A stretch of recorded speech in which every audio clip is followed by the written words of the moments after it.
we rolling? Are we recording? Yeah, this is recording. Hell yeah. I'm like, hell yeah. Oh, man. Did you make all those? Did you do all those? All but that one, the like speech looking one. The kind of Jackson Pollock one? I did that. That was one of my first paintings ever. Nice. That was pandemic, early pandemic. Nice. You can really see the emotion. Dude, I like started a journal. Really? And like Nice. the first entry is like me It's decoding it, because I was like, I don't want some English teacher in 500 years to say this is what he was. I'll tell you what I'll tell you what I meant. Here's their interpretation. The curtains were blue because blue represents sadness, and the author's like, no, they're fucking blue. Yeah. Fuck.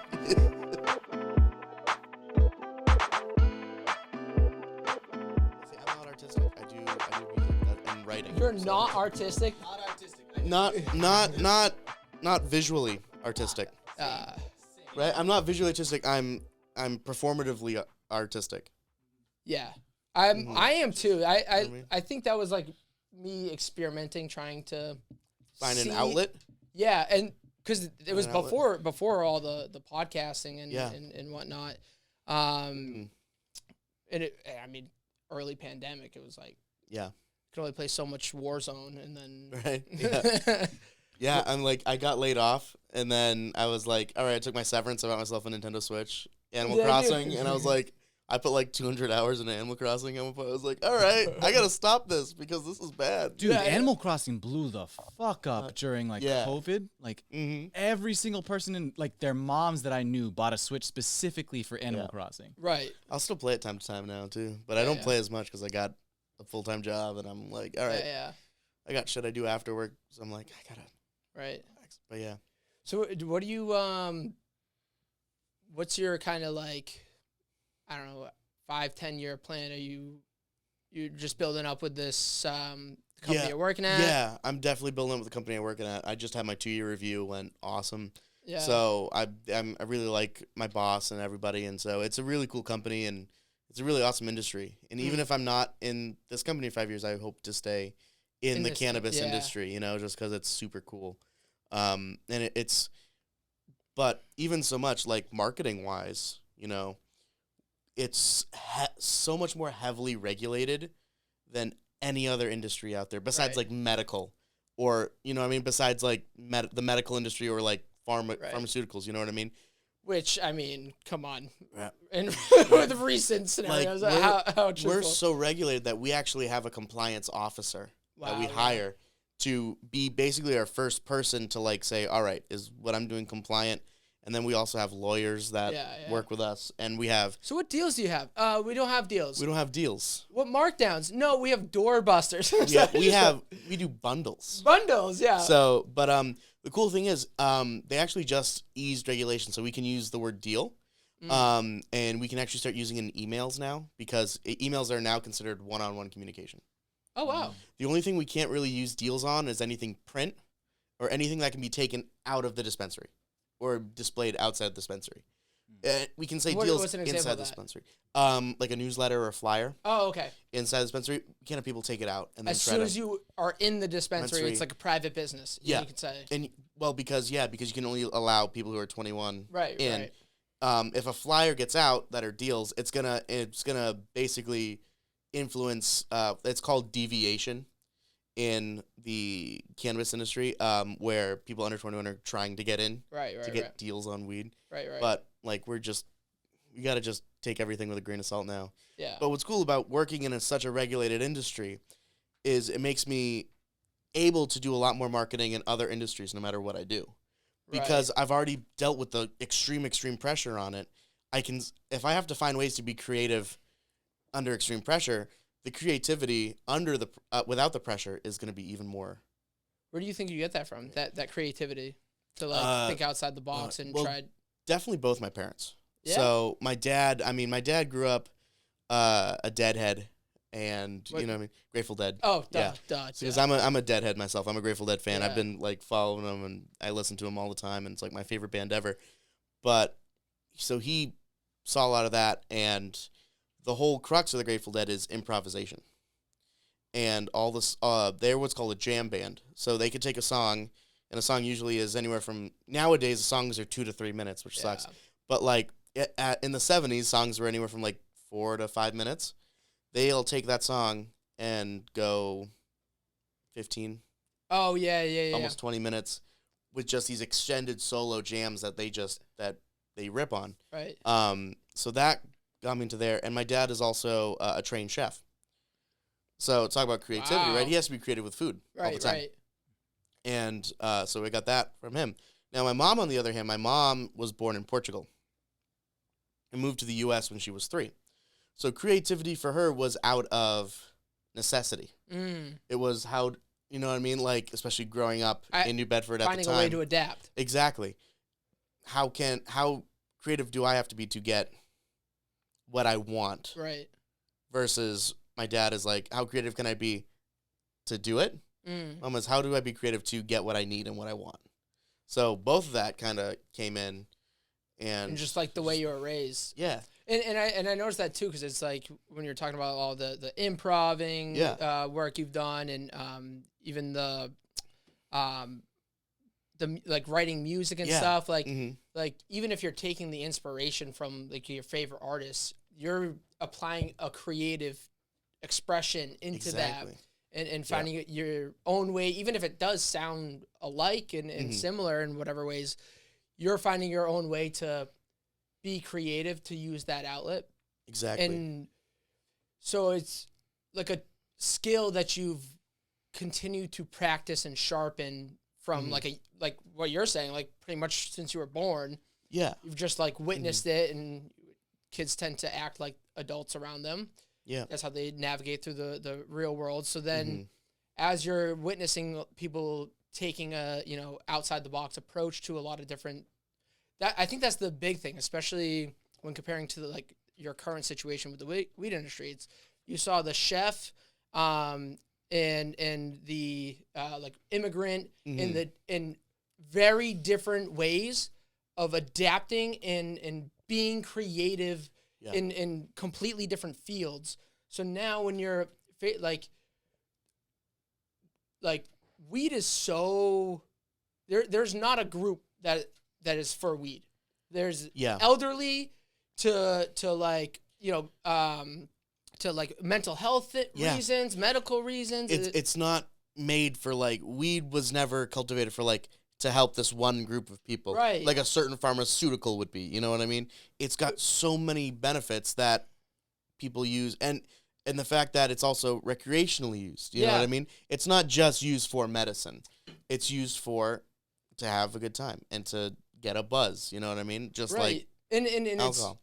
It's really cool because you're able to practice your creativity when you're trying to find the next like marketing, move, strategy, or whatever it may be. Whether you're trying to get, maybe you're trying to like push into the like an athletics like side of things. Maybe you're going into the music. Maybe you are going into the elderly or the medical, and like finding ways to like tap into those markets while navigating these like type areas. Like it shows that the creative way that you can apply that you see with your dad doing the chef, like being a chef, and like, all right, here's my ingredients. Yeah. This is how do I get this to the other people? Yep. And then you also have like your mom, where it was like a necessity thing that you said, where you're trying to navigate through these barriers. So you're being creative through the two direct ways that like you were raised. Exactly. Yeah. And there's always like growing up, because I have me and my younger brother. Yeah. Most of the time, if you have a 2-sibling family or a 2-child family, it's statistically one sibling will be more outgoing, one will be more reserved. You know what I mean? You're more reserved one? I'm definitely more the outgoing one. My brother's definitely more reserved. So he finds his creativity in art, in painting. Oh, yeah. In something that's done solitarily. Which is awesome. Now he's an animator. So he actually went to school. He went to Leslie for animating and animation. And he's currently now animating on Adult Swim. What? So he's doing character animation for Adult Swim shorts, which is on right now. It's on HBO Max or Max, they call it now. So he's been doing character animation on a short series called Buster and TJ Had a Good Time. And it's these two characters, and they get into shenanigans. So he animates almost all the character movement. So he's actually probably currently working on it right now. So he's on season 3. Wow. That he's doing, yeah. And is he out of college? How much younger is he? He is 2 years younger than me. Oh, okay. Yeah. So and he so he'll work during the day, then he just comes home and animates all night, and that's his thing. And wow, he loves it, and he loves doing it. So yeah, and it's cool. And he's actually moving into Boston at the end of the month with his girlfriend. Yeah, he's moving in with his girlfriend because his girlfriend, they met in college, and she actually teaches high school art. Wow. In Cambridge, I want to say. So they're moving like right outside of Boston. Yeah, which will be nice. Good for him too. That I feel like there's a lot of networking, a lot more than here, you know. And the art scene is just a lot more. You know what I mean? Right. Mm-hmm. Yeah, you just literally witness so much more in your day to day, whether you want to or not. Yep, like the art scene down here is like decorating a cross for a kid that died on the highway or something. You know what I mean? with titties. Yeah, seagull with tits. That was a big deal, dude. Yeah, when it came back, there was a huge news article about this the history of it. Yeah. Oh, dude, me and my girlfriend big were reading. seagull. Yeah, dude. Big tit seagull. Oh, yeah. It is.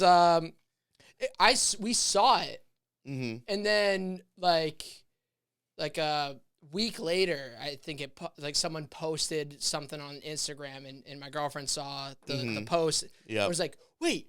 Remember when you said that seagull has titties? Because she was like down on her phone, and I'm like looking around. Yeah, that seagull's tits. Did you see the titties? And I'm like, why does the seagull have titties? I'm like freaking out. Yeah. She's like, no, what? And then, oh yeah, it's not a big deal. All right. And then she sees it. It's like, oh, it was a big deal. It was a big deal for people. Yeah. Like I don't get it. Like okay, like the people that are complaining about that, I bet they loved in the '80s, like Heavy Metal magazine or Heavy Metal movie. You know what I mean? Or all those people that are complaining now owned a Playboy at some point. You know what I mean? Like, yeah, well, come on, like there is a line between titties and bestiality, right? And they're clothed titties. You know what I mean? It's not like they're bare titties. You know what I mean? They're clothed titties. This is softcore porn. Hey, we eat chicken breast all the time. You know what I mean? Right? I don't eat it. You don't eat it. Right? They don't even cook it. Just all raw. Just the cutlets, just raw cutlet in your face. So I actually have a quick question. Yeah. Because I know that earlier you were talking about that you're not like visually artistic, but you said you do marketing, like digital marketing. Yeah. What is that about? Like, what exactly do you do? Does it have to do with like the visual aspect? So it does. I handle a lot more of the writing aspect of what I do. So I handle anything that you see on our blog, any wording that comes across in emails or ads or anything like that is my position. I'm lucky to have a communications manager and a marketing manager who take on the graphics because I'm not really graphically inclined. But I have done it from time to time, and I can get by. But I'd much rather do like graphic than say for like freehand or anything drawn with my hands. Like I can move a mouse great, but I can't move a pencil well. You know what I mean? Yeah. So, and I can type awesome, but my handwriting sucks. So, so yeah, I handle a lot more of the voice of the company. You provide the content and then let the others or even vice versa. Like they do the content, I do the caption. Basically, kind of like if they, you know what I mean, stuff like that. Yeah. Where I handle all of our copy, basically. So I do almost all of our copywriting. Wow. Oh, that's a lot of work too. It's a lot, but it's fun. Now the cool thing is I'm actually adding on a lot more, so I'm doing a lot more of our digital ads with third-party companies like Leafly, if you're familiar with Leafly, or Weed Maps. So we have ads that we put in place on these websites, so I actually am looking at the analytics, and I'm doing more of the numbers, and I'm seeing what's working and what's not working. So I've been doing a lot of that now, which is pretty cool. Yeah. And so seeing like, all right, if we're spending how much a month on this ad, but we're trying to do more in like Plymouth County. Where can we geographically move this ad that's going to be better? It's going to save us some money and stuff like that. So I'm always working on that. Now, when it comes to analytics and stuff, I know you said you're just starting to do that, but is that something that you, at least while being trained on it or whatever it is, like that you give time to like allow the analytics to continue to build, or are you looking at analytics like we only give it this amount of time, and if it doesn't do well within this amount of time, that's that? So it's almost like a case by case kind of basis with that. If we're trying out new ads and we're trying new things that we want to do, we usually give it about 3 months. And we take a look almost like a quarter of a year. So we almost take a look at it quarterly. About every 3 months, we look at our ads. We see what's performing, what's not performing. Where's our impressions? What's our click-through rate? What's our ROI on it? Because like we're investing a lot into it. We got to get something out of it.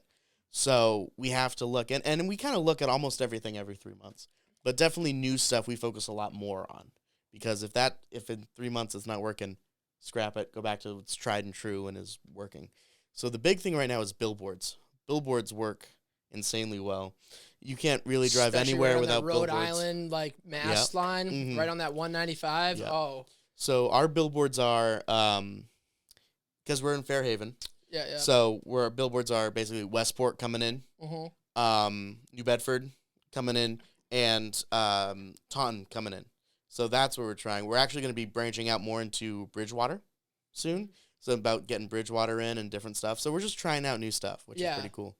I'm sure that Bridgewater, like with it being like a college city, like I'm sure you'll really like do well out there too. Well, I can't technically market to college students. I didn't say that. Right? But 21, right? Yeah. Right? Yeah. So we didn't say that at all. No, right? Not at all. No. But yeah, I mean, College professors.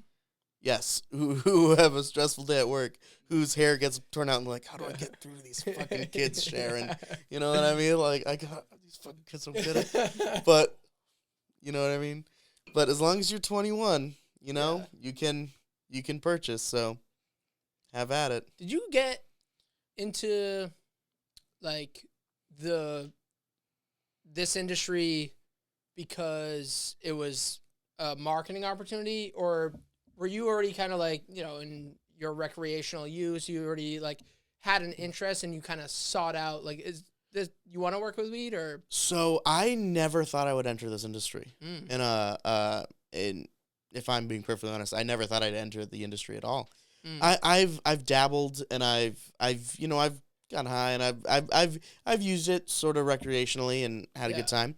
But actually my first boss that I had, she and I were actually in the same acting group together in New Bedford. And she posted online. She was like, hey, I got a job opening on LinkedIn. Come work for me. And I applied. And we did the first interview, and she was impressed, and we did a second one. And then she said after, you know, I almost was not going to hire you or even look at your application. And I said, why? And she said, I never knew your background and studies were in marketing and communication and everything like that. I've only known you as an actor and musician and stuff. So I always thought that was your training. But I was like, no, this was my training. So, it's really cool. And now I'm 2 years with the company and it's going awesome and I'm loving it. And I got my own office now, which is wicked cool. And it's my own little domain where I get to write all day. So it's super fun. But yeah. Now with your other skills, like, do you tend to still use like your music or even acting skills when it comes to that? Like, or is it just more of that's something you keep on your side? Oh yeah. I mean, definitely every day, no matter who we're talking to or anything, you will never be completely and totally genuine with really anyone. We're acting constantly on a daily basis, you know, unless you're with your closest friends or your family or someone who you can be truly yourself with. You're always putting on a facade.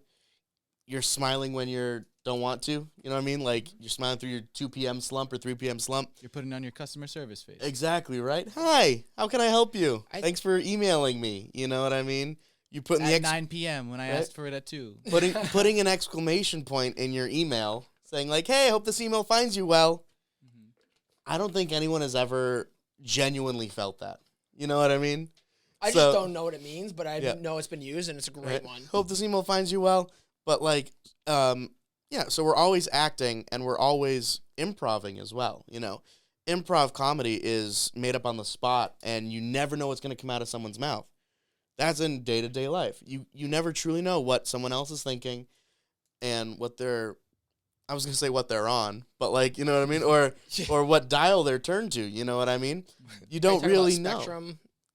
Not really. No, just in general. Like how on are you right now? You know what I mean? Like you could be talking to someone and they're putting on a brave face and they're going through one of the worst days of their life.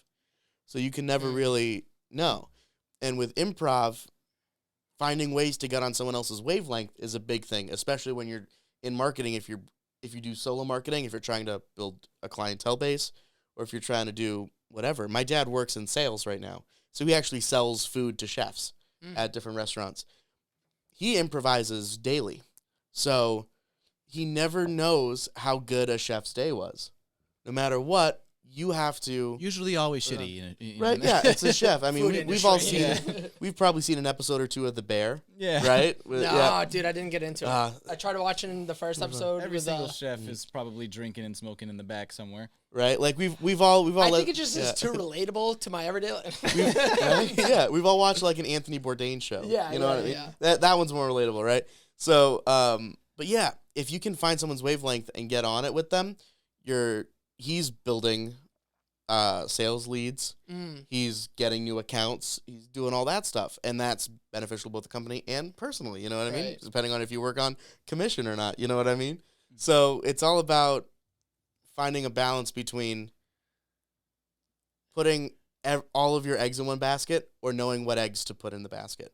Because everybody always says, like, you don't want to put all your eggs in one basket. You know what I mean? You want to put a little bit. But a lot of people forget you want to be selective about your eggs. You know what I mean? Yeah. Like, you have to, and then you also have to look at the person and say, all right, do I want that egg in my basket or not when I'm talking to them? Or do I want that egg in my basket when I'm talking to them? So it's always about trying to find a wavelength that someone else is on and getting on it. I like that. Because my, like, business brain, like, taps into a lot of the, just, like, the transactional environment that we live in a society. Yeah. Everything is a transaction. Yeah. No matter what. In transactions, a lot of times when I, like, start talking about it, people assume that, like, one or both parties are trying to sneak the best deal. But I think the best transactions are the ones that both people get the best deal. Exactly. And there's a lot of, like, weird little things that I think a lot of people don't view as actual transaction. One of the big ones that I've been trying to, like, really come to this, like, almost philosophical understanding of. Mm-hmm. And this is the problem with this show is I don't have thoughts fully formed, but I attempt them on here. Yeah. So this is subject to criticism. Yeah. I think, like, beggars, like, there's the certain one that on my daily walks I pass every single day. Yep. Or panhandlers, right? Is that you refer to someone who's not homeless people, but like people that are begging? Like, yeah. That is a transaction. It is. I think it's a very valuable transaction. Yeah. You are giving them money. Mm-hmm. They don't necessarily need $1 from you or a $5 from, like, they don't need one individual thing. Yeah. Specifically the guy that I see every single time, it's like he literally clocks in and clocks out of work. He sets up in the same spot. He has the same routine, same days of the week. He also has the same days of the week off. Mm-hmm. He doesn't go on certain days. Around, 4th of July, he really makes sure he promotes, the American flag and that the fact that he's a veteran. And then next month he already forgets that he's also a veteran, and it's like some other sad thing. So it's like, all right, he is acting to whatever degree, even if it's reality, like even if there's this reality, you put on, he's enhancing he's enhancing his situation. Mm-hmm. In the transaction, I, like, don't give them money because in my mind I just have, like, seen behind the curtain, like, what the transaction is, and I don't feel like I need the other end of it. Yeah, he's providing a service. Mm-hmm. People do like to give sympathy. People like to show that they're caring for other people. And some people even go above and beyond. You know what I mean? There's a it's a performative. There's at a times. fine line between empathy and insecurity. Mm-hmm. You know what I mean? Right. Like there are people who are so insecure that they're like, oh, I need to do everything for you. No. Right. Just, you know what I mean? People want to do good. And You know and what I that's the good transaction. By me giving to this person, what am I getting in return? I'm not getting anything of tangible or tangible. I'm not getting anything tangible back. I'm getting a sense of doing good. I'm getting a sense of feeling good about myself, and then that carries with me the whole day. And You know what I mean? And I want to preface it, like selfish is not always a bad thing. In fact, Exactly. there's certain people that need to try being selfish sometimes. Yeah. But the act of giving, a beggar or a panhandler, or I don't know if there's. Yeah, I don't know if there's like I an don't know if the acceptable woke term. Yeah. PC mob is over this word yet, or if it ever came to this word. But correct me. They are getting, that like it what you're doing is selfish. You're getting gratification out of some people. I gave that guy like tell everybody and like make a scene when they give that or shoot a video of like giving $500 to homeless people. Like, no, like if part of me is like, if you're gonna do good like that, just fucking do it. Do it. You know, fucking just do it. Like, you don't need to show people, hey, I did this thing. I mean, you don't need to. Yeah, but some people want to. But like when I started to connect the dots that like people do it to display their virtue, like I started to pick up on it, like to the point where not only the people that put it on display, but even the people that like do it, don't tell anybody, they just pass some money and then they keep walking. They don't even interact with the person. They just here you go and keep walking. Yep. They're still getting that like gratification. They're still getting something out of it. Yeah. Like what is self gratification for a day worth? $1, $5, a $20 bill? Like, what is it worth? For me, that's not how I get gratification. I just like I'm way too like cynical in like internally, like criticism. Yeah. So I don't like doing it because I like just tell myself the whole time like, you did that so you could portray virtuous. Why do you need to portray virtuous? Why are you trying to? Did you do something bad? Who'd you do something bad to? Yeah. And like then I just spiral. So like I'm like that gives me anxiety to do that nice deed. Yeah. But that doesn't mean I don't do nice deeds. Like there's other ways you can find time to do good deeds. Exactly. And even so much as doing the good deed for yourself, right? My brother and his girlfriend got me into RuPaul's Drag Race and like watching Drag Race, and it's one of my favorite shows now. Like favorite, like so cool. And at the end of every episode, RuPaul says, "If you don't love yourself, how the hell can you love somebody else?" You know what I mean? Do the good for you first. Yeah.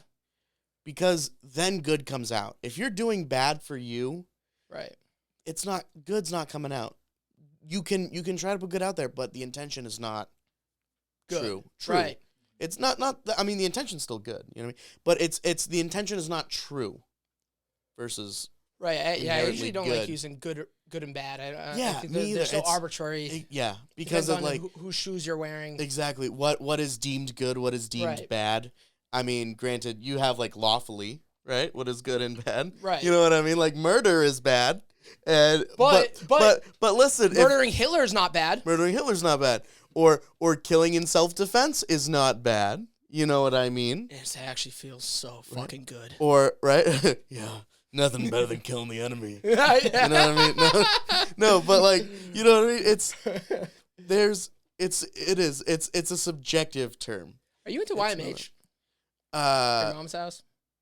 Yeah, I mean, I don't listen to the podcast, but I've watched both. Yeah, Christina and Tom Segura. His new special was great, dude. He talks about there's nothing better than killing the enemy. I saw him in Boston during the Coming Everywhere tour. Yeah. So some of the jokes have changed. Yes, a little bit. He's also like mapped them out differently, and then there was like 2 or 3 like jokes that he didn't do when I saw him. I think 1 or 2 because I listened to like the YMH podcast and the Two Bears One Cave like every week. So like, you know, a lot of the things that they talk about on the podcast either become bits or it's just like it's on their brain. That's why they're taught. Like, so like I knew where a lot of like the jokes or premises or the stories were coming from or going. But dude, he's just one of the best. One of the best, and like makes me laugh. Rewatching the same clips that I saw him perform live, rewatching the special, I'm still dying laughing. Yeah, I gotta go out and see more live comedy. The last comedy show I went to a couple weeks ago now, it was a bunch of lower level comics, but one of the main comics is my good friend Tegan Flanders, from New Bedford. He's gonna be out in New York soon. He's been doing a lot of shows in New York, and he came back and did one at the I don't know if you know the Galactic Cafe in Warren, Rhode Island. No. Awesome little bar. And what's cool about this bar, it's one of those, like, it feels very like Portland. Like, you walk in there and you're like Portland, Oregon. You know what I mean? That kind of vibe. I've never been out west. They have these very hipster, very crunchy, very Nature Valley. Okay, yeah. You know what I mean? Yeah. But all of the TV screens, they don't show, like, sports or news or anything. They only show, like, old silent movies from, like, the 20s and, like, the turn of the century.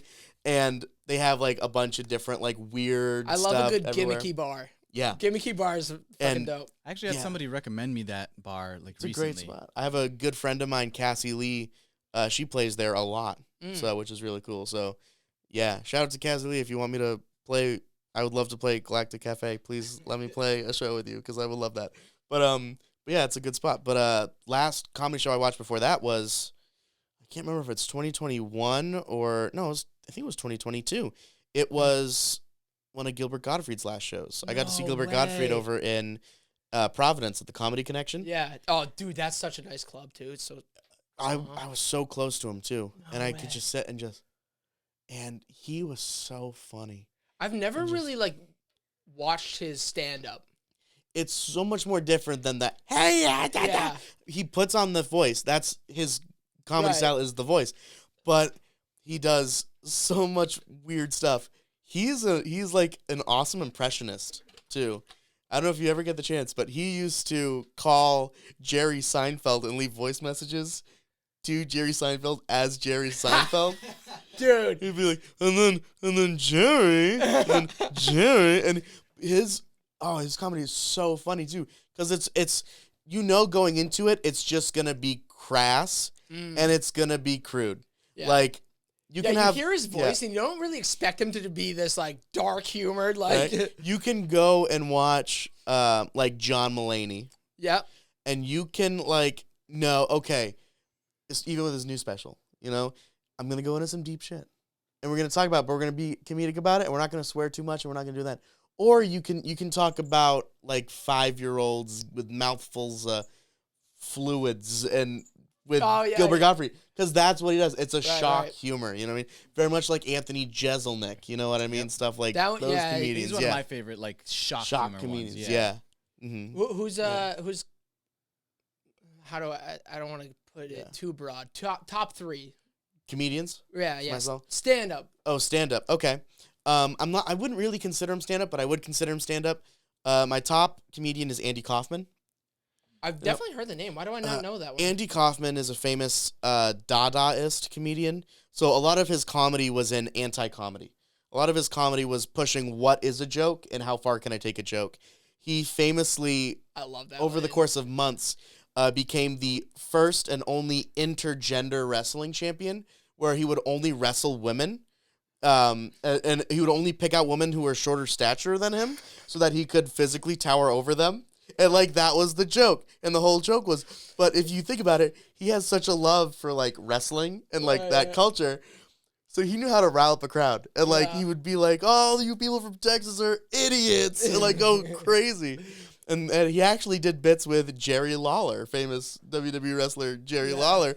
And Jerry Lawler would beat the shit out of him. And they would go on talk shows and get in, like, real fights. And it was all made up. Yeah. That's awesome. He would go out on stage and do his laundry in front of an audience. Dude, I love And he had a washer set up. And he did his laundry without saying a word. People loved it. One of the best, like, comics was Dice Clay. The day the laughter died. Yeah. Mm-hmm. Yeah. Like, I love Andrew Dice Clay. Legendary. And he just doesn't care. When he just wants to be original. He just wants to be the first to do the thing that no one else has done. Exactly. But yeah. So Kaufman is up there for me. It's hard because I like a lot in what they do. But if I were to limit it to stand up, I really like Stephen Wright. Stephen Wright. Yeah. This is the first person to ever throw me off on like comedians? 3 comedians. Yeah, so Stephen Wright is very famous for talking in this monotone and just keeping everything here. And he did a lot of like one-liner stuff. So one of my favorite jokes he did was, I had a dream the other night that all the babies stopped by the pills showed up. They were mad. That was it, and the crowd loved it. And another one he did was, so I was on the plane, and the plane arrives at the terminal, and I forgot to take off my seatbelt. So I'm dragging the plane through the terminal, and the it's just so good. Yeah. So I love him. And if I have to think a stand up, right? I'm not gonna go stand up. Screw it. That's fine. Yeah, I'm gonna give me a comment. So Tim Robinson is up there for me. I Think You Should Leave is one of the best shows on TV right now. But growing up, I just got hip to that show. So I just good. Binged all of them. 55 burgers, 55 fries, 55 tacos, 55. I didn't do this. 100 meatballs. It's also like a philosophical masterpiece. Man, he taps into like your innate feeling in all of those moments. Yes. Like he just displays it in such an exaggerated way, but like internally. 55 burgers! 55 I think my favorite fuck! I think my favorite sketch he did, it was a very short, I think it was like an opening sketch. And it's a guy and he's trying to leave a parking lot. And there's a guy driving in front of him who's going very slowly and drifting and is not allowing the guy in front of him to pass. So at one point, they both stop and they rolls down the window and the guy leans out and goes, hey man, do you know how to fucking drive? And he leans out the window and just goes, No. Yeah. It's like, okay, like, perfect. Like, I love it. But yeah, him is up there. And my main comic influences are, they're called Tim and Eric, but it's Tim Heidecker and Eric Wareheim and Eric Andre show. Eric Andre's great. Tim and Eric, they're doing Dada comedy, that anti-comedy now. So Dada comes from... Dada's like anti-comedy? Yep. I've never heard that term. Dada, D-A-D-A. It comes from the origins of Dada art, which is actually my favorite art movement. It was art that was formed to be anti-art. You had a lot of students coming from the Bauhaus. You had a lot of students coming from who studied under the masters to do art. And they realized, what if the art was in the intention and not the physical medium? My favorite artist ever is a guy named Marcel Duchamp. Marcel Duchamp was right around the turn of the century, the teens, the 20s, and around the 30s too. His most famous piece is called LHOOQ, which is an acronym for a French phrase. Translated, it's called She's Got a Hot Ass. The art itself was a small postcard with a print of the Mona Lisa, of Da Vinci's Mona Lisa. And he took a pen and drew a mustache on her and handed it in to this famous art gallery that was doing a show and said, this is my art. It's called She's Got a Hot Ass. And people don't, right? Like, people look at it and it's like, oh, that's not art. You know, first of all, he stole the painting, which he didn't. He bought a print of the painting, so he owned this piece of paper. And his art, people consider the art, is the art the mustache? Or is it anything else? And I consider the art is the whole. The art is getting the print, painting the mustache, handing in the piece. It's the intention. It's the intention. My big thing is, if you intend for something to be art, it's going to be art. And this is why I connect comedy and art. Comedy is the best art, in my opinion. I think comedy is the answer to everything. Like, it allows you to like break down everything, because not everything is like mathematics or logic or just feelings and emotions. Yeah, a lot of like comedy allows you to tap into mathematics and logic as well as like feelings and emotions. It taps into everything. Exactly. But I agree with the sentiment about like art is not what you see. Exactly. Art is not what you hear. Art is the process. Like a stand-up special, Yep. it's the year that they toured that material before they recorded the special. Yeah. It's not just the 1 hour that you get to watch. It's the time that they put into the entire show that you're experiencing now. Yeah, exactly. 45. Yeah. Cool. But yeah, when it comes to art like that, it's my favorite movement. Another series he did were these series called Ready-Mades, where he took two things that have a use, and by combining them, they were both rendered useless. So he took like a standard like four-pronged stool, that like a bar stool that you would sit on, and he took a bicycle wheel, and he put the bicycle wheel on top of the stool. The bicycle wheel is no longer on the ground, doesn't serve its purpose, useless. And you can't sit on the stool. How much value do we put in the everyday that we don't think of, so that when it's combined with other everyday and it's rendered useless, what are we taking for granted in our lives? Yeah. It's the same as what Andy Warhol did with the pop art movement. As what our fucking English teachers were doing in high school. You're reading into it. We're done. You're just reading it, but it's the same, right? It's the same thing Andy Warhol did with pop art. I mean, people look at it and was like, oh, he painted soup cans. But what he did was he took something that we look at daily, right? Or if you're doing grocery shopping weekly or monthly, he's looking at something that people look at on the daily, a Campbell's soup can in a aisle. And he looked at it and said, what if I present this in a way that can be considered high art? And he did. Same with Marilyn Monroe. People look at Marilyn Monroe still daily, right? People have posters of her. People have pictures of her. But what if we painted her in a way that is completely different than what she actually looks like? She's not yellow. She's not red. She's not blue, right?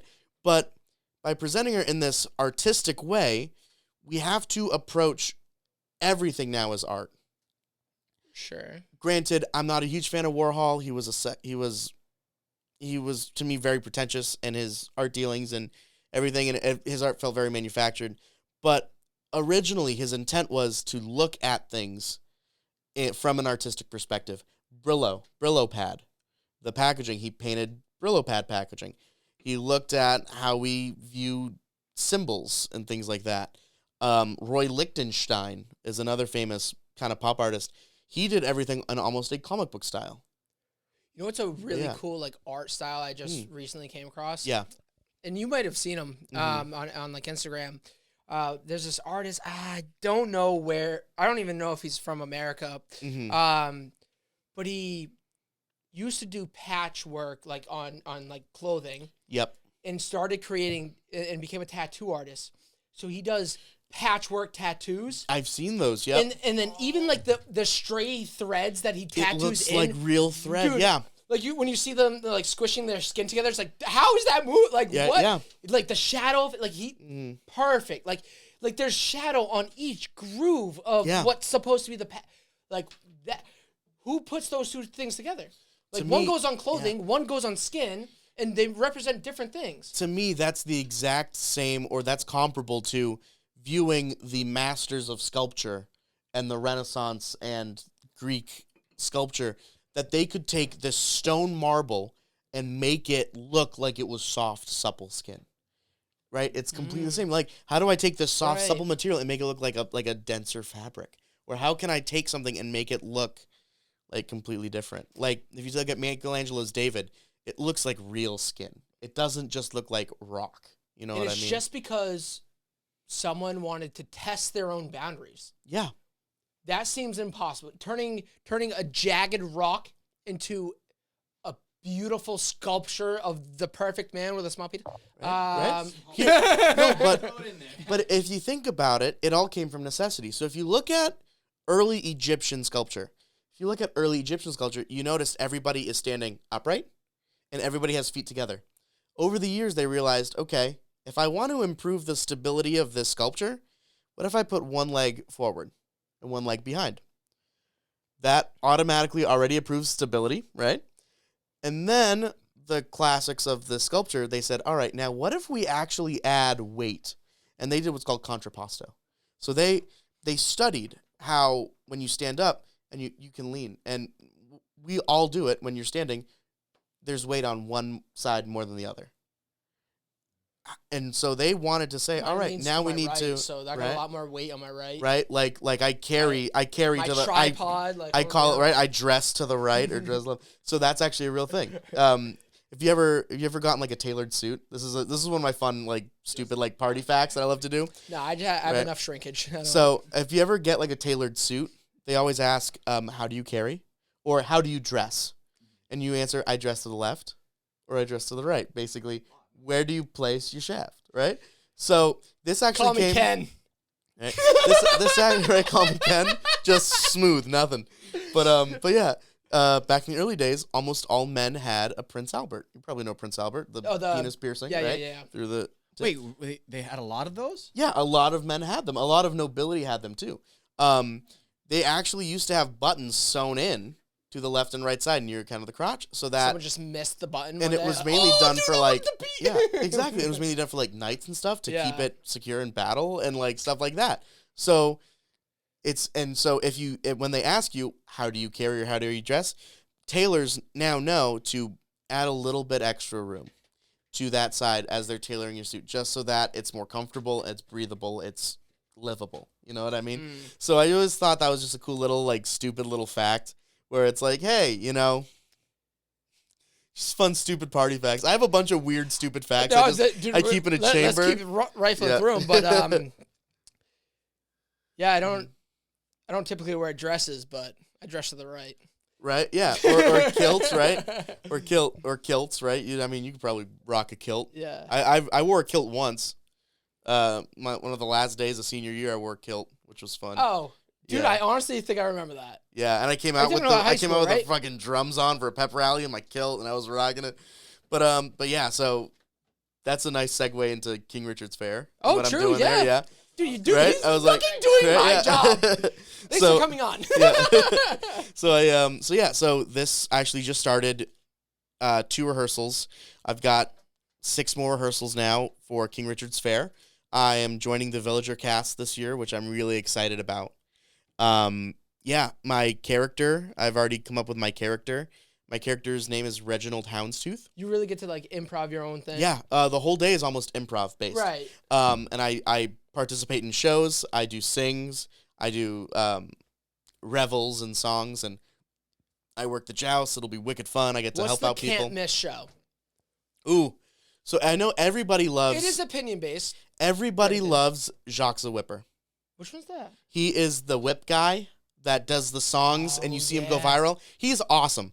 I saw him the time I was a kid. The last time as an adult, I didn't see him. I love Jacques the Whipper. He is super cool. Now he's got some competition because one of my favorite shows is back, the Washing Well Wenches. It's usually these 2 ladies, and they're people like, what's the appropriate term at that time? Floozy? Busty. Busty, very, very open. They're very open people. Very loose people, open people. And so the whole show is just full of flirting and joking, and they have the washing well, so they're all getting wet and they're all jumping in. Yeah. But yeah, so it's wicked fun, and I'm really excited. But yeah, my character is Reginald Houndstooth, and he's the tailor. I don't have my photos of Carvershire. Talking about tailoring, right? Yeah, so my character is the tailor of the town of Carvershire, the kingdom of Carvershire. Are you gonna dress me right when I go? Yeah. Oh yeah. I'll be measuring you. I'll be getting all the tailored right. But yeah. So I'm learning a bunch of different cool stuff in these rehearsals. I'm learning how to fight. I had quite the beard last time I went, and I should have a video here. Oh yeah, with your pirate hat, right? Because you bring a pirate hat, yeah. Because that's where I ran into you last year, dude. Did they do the beard wrap on you? Busty, sweaty, little hairy titties in my face. I'm just trying to. Your beard. My girlfriend's sitting there recording it, and I'm just like, I'm not looking at her cleavage. I don't want to. I can see your eyes just up. Like, hi, how are you? Good. Which the sun was like right there. I was like, I'll take that for a minute. Blind me. I'm not. No, but yeah, it's wicked cool. So, I'm not carrying like a real weapon. So most people are going to be carrying swords or daggers and things. I am actually carrying a giant 14-inch knitting needle as my weapon. Oh? Because I thought it would be fun. You know what I mean? And so he's like a little dagger. But my character is very flamboyant. Would you like to meet him? Yeah, dude, yes. Do it. Wait. Would you like to meet him? We're gonna go full improv for this little skip. Yes. Let me just compose myself. I got to think about my character. We're both in the Renaissance. Yes. All right. Why don't you introduce your character? Hello, everyone. It's very nice to meet you. My name's Reginald Houndstooth. I'm the tailor of Carvershire here. And let me just tell you, we're having such a great time here at the day, King Richard's Fair. I'm loving it. I'm having a great time. But if you cross me, just know I've got big old needles. They're coming for you, and they're going to give you a little prick. So Sounds like a prick to me. So that's Reginald. I like this character. So that's Reginald Houndstooth. He's very flamboyant. I love fabric, and that's so nice. But I always like to make a joke. How did you come up with that character though? So I've always been a big fan of. I don't know if you know the comedian Rip Taylor. Rip Taylor is a very open and out gay comedian.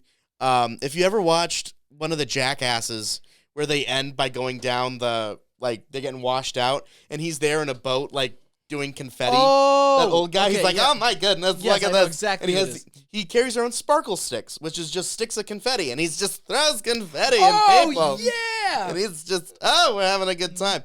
And I always thought that. I'm also a big fan of, Fran Drescher, the nanny. So that's coming in there, right? What's that one? Do you ever remember the show The Nanny? These two I reruns on Nick at Night. It was I'm Mr. Sheffield, and it was very here. No, I remember. So Robert if I make Williams, it masculine, Robert Williams doing Robin Williams, yeah. Robert. Mm-hmm. Yeah, but right, the Mrs. Doubtfire, right? Yeah. No, this was a sitcom called The Nanny, and she was very here. But I took out the nasal, and I brought in a little more femininity for myself, and it's really fun. Super excited to do this part. A little more Linda. Yeah, a little more Linda. Bob's Burgers. Tina can dance with mommy. Yeah. I love I love Bob's Burgers. Where is the hair? Where is the hair? Where is Harry Truman? He's dead in the ground. It's just so stupid. You are walking TikTok. Right? I just scrolled through 7 TikToks. But Reginald Houndstooth is very flamboyant, very out there, very having fun. So, I have planned bits that I'm doing where it's I need to measure you for a hat. I'm going to get you a hat. Oh, my goodness, that head is ginormous. We're going to need more fabric. Ooh. We need more fabric. See, I feel like I could tap into a character. Yeah. But I can't. If I have to create a character, I can't create a character. Yeah. But randomly, when I'm driving alone, I create a character, and for 30 minutes, I'm doing my character. Think of weird voices. Yeah, all right. Dude. I had a character for a while named Timothy Clonier with my improv group, and he's just my name is Timothy Clonier, and I do Taekwondo at Sensei Peter's Taekwondo Studio and his daughter Grace funeral home. I'm looking for a bride, and I hope my Taekwondo skills will make your panties moist. So very stuff like that. I feel like that was a very cool guy inspired on that one. That's basically inspired by Chris Chan. Chris right Chan. That makes so much more sense. I'm here and I'm having a great time. So Sonic. Sonic too. My secret is I'm really bad at accents. Oh yeah. But as soon as I start an accent, I can hold it until someone cuts me off and diverts me back to my original. And then it's hard to get back into it. But because it's such a random accent, it's like Andrew Tate, where it's just where is this guy actually from? Yeah. It's not a real accent. It's exactly. just so all right, I gotta come up with one. But yeah, I love doing accents and things. What I've found through improv is one of my strengths with improv is not so much as the give and receive, but it's fully just finding a character and embodying a character. Yeah. So we did this improv game as we were rehearsing called at King Richard's Fair called Hey Fred Schneider, What Are You Doing? Now, is this a game we could play right now? Kinda. So have you ever heard of Fred Schneider?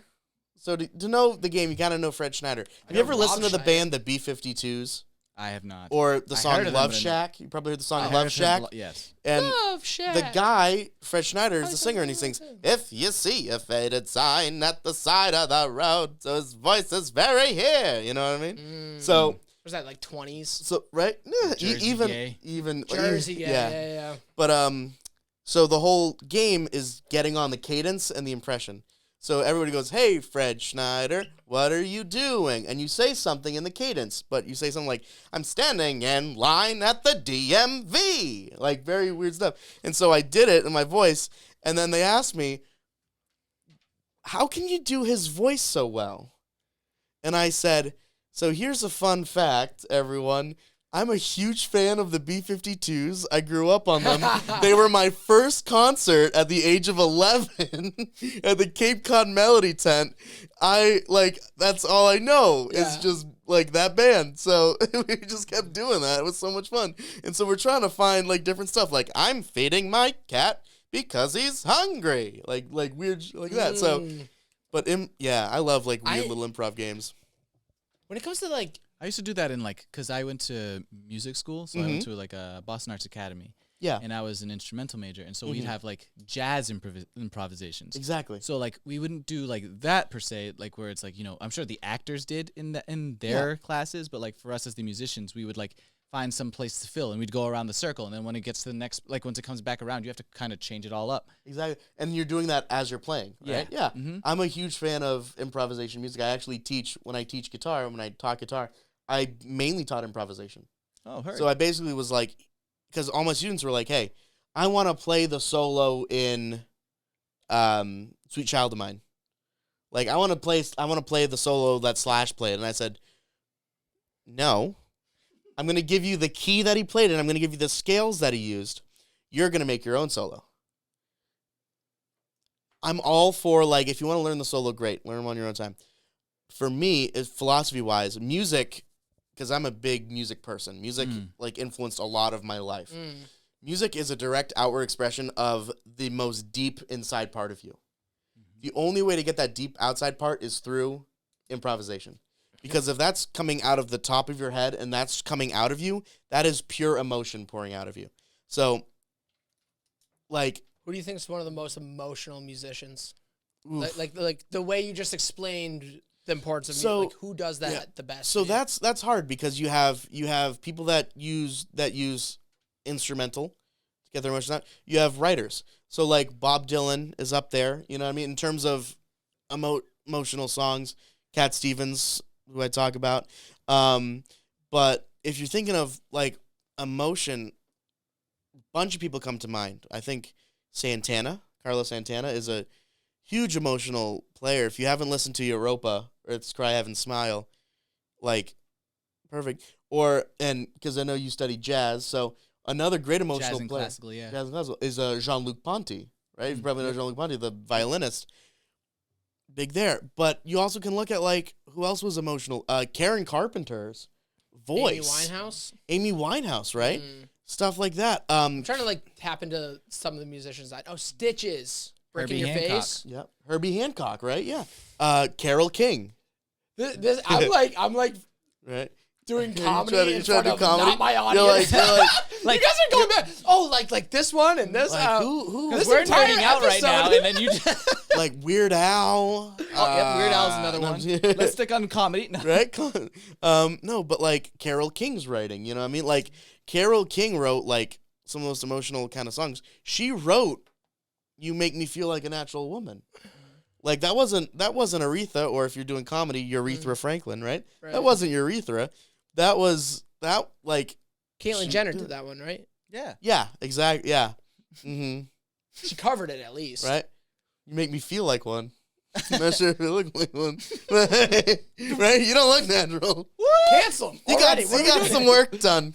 Some work done. No, I'm really interested in like the way you just explained music is how I feel when I am trying to explain what I view comedy as. Yeah. Comedy is the big works of what comedy is. Yeah. And I feel like I connected to a lot of those people as you're explaining it because I've never tapped into that music. Like music has never been my expression. It's never really been my escape. I've had certain artists or certain songs or certain albums that like certain connected experiences, Mike TV and Beast and Beauty and the Beast, right? Certain experiences where it was in middle school, but granted you were doing an artistic expression. Who is this fucking But guy? like, listen. Do you all not know about this? I don't think they do. This guy was the Beast and Beauty and the Beast. Wait. That you moved to a new town and had the biggest role in the 7th grade, right? As a newbie. I at least earned my stripes. I started as a dog catcher on Annie. Listen, before I was Mike TV. Listen, hey, I got that one role, and then I was the sidekick, and then all through high school was all the ensemble, baby. I know you were like Gaston. What was it? I don't even remember. LeFou. That LeFou. Yeah. Right? I was like, and then I was the comic relief sidekick. Yeah. I was the comic relief's comic relief. But damn, you peaked in 7th grade, dude. I'm so sorry. What's wicked cool though is that like at the beginning of this year, I actually got to do a play, and then I did the Einstein play. But so now I'm back into actually doing like staged shows, which is really cool. So I got to November last year. I got a call from the director of the show, who's now a good friend of mine, Eric. And he called me and he said, "Hey, I need to fill this role for a show." I was in Worcester. This is the Einstein role? No, or this was the other role. one what was right that before play? it. So this play was a play called Proclivities. It's a very small, very short play. We actually ended up splitting it into 2 acts. And the whole play, it was written by Kirsten Greenidge. She's a wonderful playwright. And this play explores humanity's relationship with the mundane and the spontaneous. And how do we accept spontaneity into our lives, and do we accept spontaneity? Like, how do we accept it, and why do we accept it? So he called me up and said, "I've got this role that I need to fill." Granted, I was in Worcester preparing for the Harvest Cup, which was one of our big weed trade shows out there, and I get a call, and he's like, "Monday when you get back, do you want to come in and read for it?" And I was like, "Yeah." Cool. So I read for this character, and the character's name is Bing. Really cool. Bing is a Dude, Shane right? Gillis got canceled for something similar. Where are we No, going with this one? Where does this one go? So Bing, that's his last name, Dr. Bing. What's his first name? Oh wait, I don't know. Don't say it. Not Chandler Chandler Bing from Friends. No. Oh, okay. Is that actually his name? Yeah, his name is Chandler Bing. Yeah, but so Bing, I actually know a really great guy. His name is Bing Futch, and he is a lap dulcimer. You probably know the lap dulcimer, right? The kind of Joni Mitchell instrument. Yeah. And he plays blues on it. Wait, Yeah. before you finish, we're just gonna switch gonna the do that. Yeah, just you and me for a bit. We'll just talk shop. No, but yeah. So Bing Futch is a player. But so I read for it, and they were like, "Do you want to do it?" And I was like, "Yeah." So I got to do this part. It was really cool. Quick synopsis of the play is it's weird because it time jumps a lot, and there's a lot of weird set pieces. It takes place over an after dinner party with Bing and his married friends from college, Doug and Shonda. Bing had an affair with Shonda during college. Bing is actually married to a woman named Marta and has a new baby. We don't see it all in the play. We then flash to different conversations that they've had with other random people until they all descend on the living room and devolve it into chaos. The play ends with Bing. So it all takes place in like one night party. Exactly, yeah. A dinner party, whatever. But through different versions of that same party. So it's very weird because each time it's run, something weird is added, which was very hard to learn and rehearse because we had to be like, all right, is this the 4th or 5th dinner party scene that we're doing? Right. And is this the scene where he comes in and not her? Yeah. But yeah, and so I ended up having to kiss this woman in the play, and I'm thinking, like when I did the play, I was 26, so I'm thinking she's like 34, 35, No, she was like 45. And I was like, hell yeah, man, go for it. Mm-hmm. Good old MILF. Yeah, good old. No, but yeah, it was also very weird because first acting experience, like romantic acting experience. No, actually, the very first stage kiss I ever had was actually with a guy in college. I did a play called Mirror Mirror, which is right. No, I mean, but technically, wait, I'm not kidding. It's actually it's cool. That play was a queer take on Snow White. Oh. So I played this guy named Badger, and it all takes place in a high school. Badger was caught having an affair with this guy who was sent away from the school. He comes back to the school in drag, and no one recognizes her. I think she's the most beautiful woman in the world, so I start having a relationship with her until I kiss her and realize that she was him. So then he has this whole come to realization moment about, is he gay, is he not, and it's a wicked fun play. But so the end of Proclivities, back to the one I did in January, the whole play ends with me rejecting my wife and new baby daughter that has just been born, and fully just kissing Shonda by the end of it, and that's how we end the play. Bad dad. Yeah. Oh yeah. End with a bad. It was wicked fun to play an asshole because I never really played an asshole. You know what I mean? No. But yeah. I feel like that would be my go-to character. It's just, I feel like I'd have the most fun because it's like what I want to always be. Yeah. But then in February, I got to audition for a great play called Picasso at the La Panagile, written by Steve Martin. Quick synopsis of the play is at the turn of the century, right around 1904 in Paris, there's a bar called the La Panagile. The bar is run by Freddie and his wife, Germaine. They have a regular who's their guest on. And one afternoon, Albert Einstein walks in. A young Albert Einstein on the verge of breaking his theory of relativity at the time. As he sits down and he's starting to have a drink, who walks in but a young Pablo Picasso, who was just about to leave his blue period. In real history, this did not happen. But were they around at the same time? They were around the same time, which is Picasso, oh my gosh. Picasso wasn't like 1600s. No, he was like 1900s. Yeah. Mm-hmm. Picasso at this time would be makes you around feel any better? 25. I learned this maybe like a year or two ago. Okay. Yeah.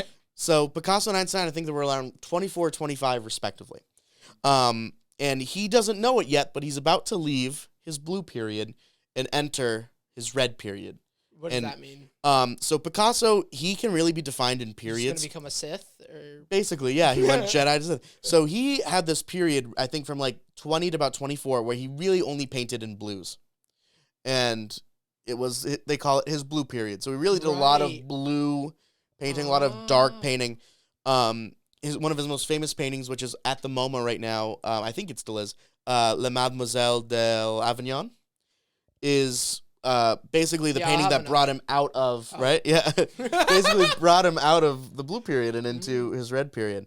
And we meet the Countess, who is Albert's sponsor and kind of love interest.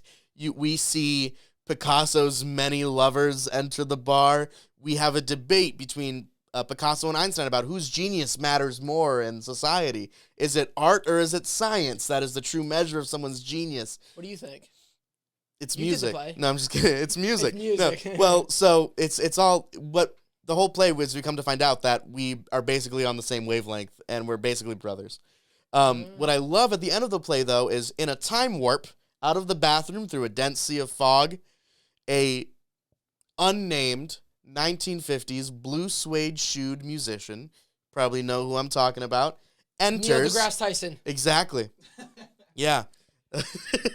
He shows up. Freddie Mercury. Right? Elvis. Closer. Elvis. Ah. He's basically Elvis, but Elvis kind of shows up, and Elvis, in just of this time warp, this weird time warp shows up, and it's like, hey, everyone, you're bullshit. You're bullshit. Music, baby. It talks about how music is a true form of genius. And then we all come together, and Einstein, or Elvis reveals to both Einstein and Picasso their big discoveries that are going to happen. And then that's how the play ends, and we all toast to the La Panagile. It's a wicked, fun, stupid play. I had such a blast doing it. And it was wicked fun playing a young Albert Einstein. Yeah. Because... Isn't he like a troll in real... Or wasn't he like a troll in real life? Not really. In his later years, yes. And a lot of people forget that his wife actually did a lot of the mathematics for him. But he kind of did a lot. So, Can't believe he's an idiot, because if he was smart and cared about his reputation, you would have just killed her and kept the information. Don't let your fucking wife. Women did not have the rights that they do now. Like, you could have covered that one up. Listen, everybody. If there's if there's anything we've learned from Natalie Wood on that boat with Christopher Walken, we know that there's anything can be covered up. Okay. Oh my gosh, I just heard about that. So if you want information to save to yourself, rent a boat, maybe a swan boat, pedal out a little bit, and just a little. Keep pedaling. Have fun. I'm sorry, I blacked out for a second. What are we talking about? I